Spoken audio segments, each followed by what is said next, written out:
It was a day unlike any other, filled with anticipation, mystery, and the promise of something extraordinary.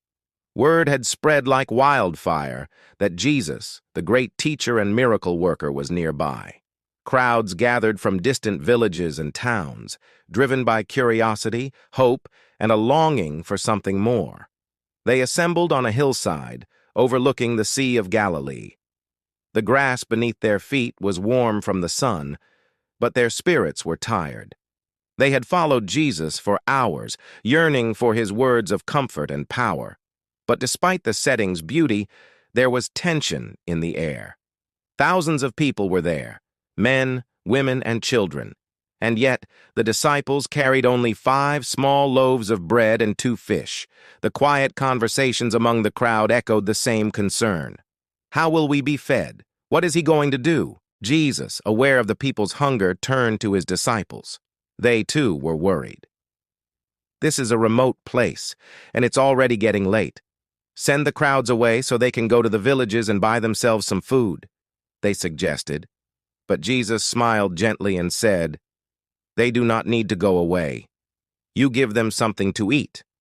Matthew 14:16. The disciples were perplexed. How could they feed so many with so little? All they had were those 5 loaves and 2 fish. But Jesus looked at them with calm assurance, a glint of divine certainty in his eyes.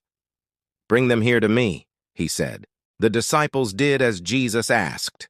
They brought him the bread and fish, and Jesus commanded the people to sit down on the grass. Jesus then took the 5 loaves and the 2 fish, and looking up to heaven, he gave thanks and broke the loaves. The bread seemed to multiply in his hands, and the disciples, stunned yet obedient, began distributing the food to the people. The same happened with the fish. There was more and more, enough for everyone. The crowd watched in awe as the food kept coming. Families who had been uncertain moments ago were now filled with joy, laughter, and amazement.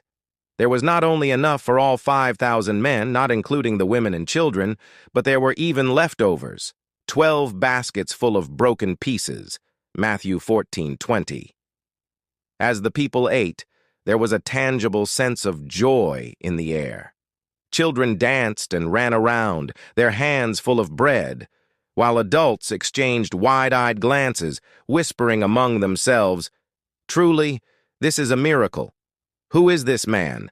The answer was clear. This was no ordinary man. This was the Son of God, the one who could do the impossible. This timeless story of Jesus feeding the 5,000 stands as a powerful reminder of God's provision, not just for our physical needs, but for our deeper spiritual hunger. Where human efforts fall short, divine abundance begins.